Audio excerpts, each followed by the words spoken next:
Así llegamos al 10 de agosto. Entonces podemos ver que, ¿verdad?, que los Tinoco ya tenían bien planeado que jalaban del país. Entonces llegamos al 10 de agosto, en víspera de la partida de Federico Tinoco y de su hermano. El presidente, Federico, celebró un almuerzo de despedida en su casa de habitación. Concurrieron al banquete los últimos principales colaboradores del gobierno y sus amigos más allegados, en un ambiente sombrío que ni el vino ni la magnificencia de la mesa lograron animar. Entonces ya obviamente había tensión, los amigos que les quedaban de ahí, ¿verdad? Ahí estaban porque eran compas. Correcto, es porque, o sea, situémonos en que ellos sabían que al día siguiente iban a huir del país. No, y me imagino ya que... O sea, tal vez la gente esa que estaba con ellos sabía que se iban, pero no creo. Tal vez tenían que ser muy, muy allegados para decirles que ya se largaban. Tomemos en cuenta que, por ejemplo, todo el tema del quema de información y todo esto, desde el proyecto de información, o sea, todo el estallido social había pasado hace 2 meses de este momento. O sea, todo el desmadre. Estaba crudo. Entonces, de ahí esa gente estaba ahí, tal vez algunos de ahí como esperando ahí que volvieran, o no sé, ¿verdad? Pero de ahí nunca pasó eso. Ya al caer la tarde, el domingo, fue un domingo, ¿verdad? El 10 de agosto, Joaquín Tinoco regresó a su residencia, entonces elegante mansión en Barrio Amón, que aún todavía está la casa, vamos a ponerle una imagen ahí. La casa está intacta ahí en Barrio Amón. Bueno, intacta no sé, pero me imagino que hace 100 años estaba, ¿verdad? Casi... No, pero está bastante parecida. Sí, sí. Pero, bueno, ahí está todavía la casa, si la gustan visitar. Después de haber asistido, regresó a la casa, ¿verdad? En Barrio Amón, José Joaquín, a su casa de habitación. Después de haber asistido a una reunión con la espiritista en Guadalupe, que era muy famosa en ese momento, una espiritista, una medium, Ofelia Corrales. Porque los Tinoco eran muy creyentes de eso y en ese momento, imagínense, ¿verdad? Viene saliendo esta señora de que predecía el futuro y decía, ¿verdad?, que iba a pasar y todo eso. Bueno, Luis nos va a explicar un poco ahí de quién era Ofelia Corrales. Vamos a darle un espacio a doña Ofelia Corrales en esta historia, porque doña Ofelia Corrales es incluso tal vez hasta parte fundamental en la historia. Doña Ofelia Corrales era la hija de Buenaventura Corrales. Todos aquí, o pues los que no sabemos, doña Buenaventura Corrales es uno de los mentes en la educación costarricense, en una de las principales escuelas del país tiene su nombre y tal. Y su hija hereda un don, según se cuenta de su abuelo, de poder hablar con los espíritus. Pero a tal punto de que incluso ella viaja, pues eran también familias adineradas, muchas veces a hacer sesiones a Francia. Sí, era muy famosa en todo el mundo. Y en su casa de habitación, ¿verdad? Que quedaba, si mal no recuerdo, en Paseo Colón, doña Ofelia recibía a personalidades como Roberto Brenes Mesén, don Alberto Brenes Córdoba, que ha sido uno de los principales juristas de nuestro país. Entonces era muy normal que muchas de las principales figuras de la política costarricense en vísperas de grandes decisiones fuesen donde doña Ofelia. Entonces, en este punto cae que teniendo esta figura de tan renombre, que incluso si la buscan en Google también pondremos alguna foto aquí en pantalla, van a ver muchísimo sobre ella, incluso hay estudios sobre ella y cosas increíbles. Ella, lo que se dice es que es realmente la única persona que sabía las intenciones de los Tinoco, porque José Joaquín le confiaba la información.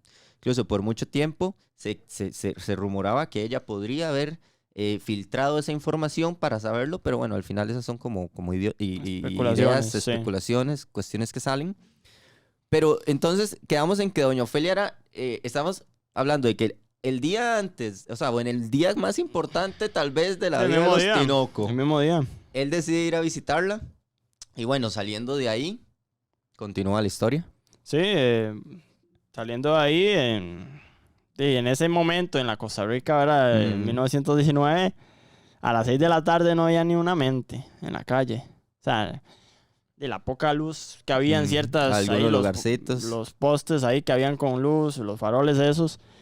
No sé, uno también a veces se pone a pensar, ¿verdad? Cómo era caminar por esas calles, porque debe ser un ambiente ahí, ¿verdad? De silencio, no sé. Tal vez una carreta por allá. Sí, un poco ahí los pocos carros que habían en ese momento, pero más que todo eran puros caballos, ¿verdad? Que se iban el transporte de carruajes. Entonces, el general, José Joaquín Tinoco, se dice que estaba impaciente. Algo bullía en su mente. Sonó el teléfono, ya en su habitación, y Joaquín, presuroso, levantó el aparato para contestar inmediatamente. Contestando, dice, sí, voy enseguida.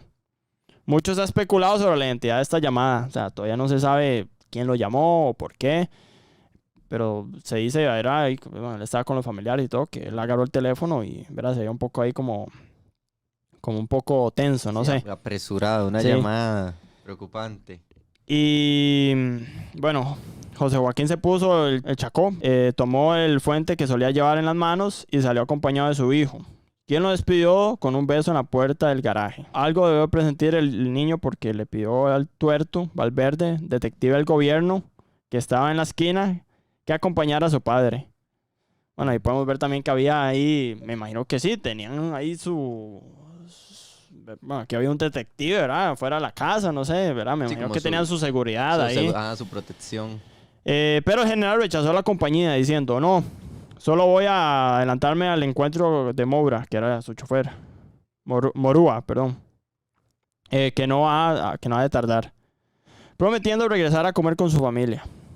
Y se alejó paso a paso subiendo la pequeña pendiente de la calle Tercera hacia la avenida Séptima, golpeándose con el fuete en la bota, pensativo al encuentro de su destino. La noche era tranquila y tibia, el silencio profundo y no había un alma en las calles del señorial barrio Amón.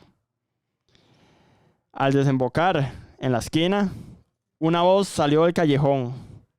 De la puerta de una casa de adobes llamó: «Mi general».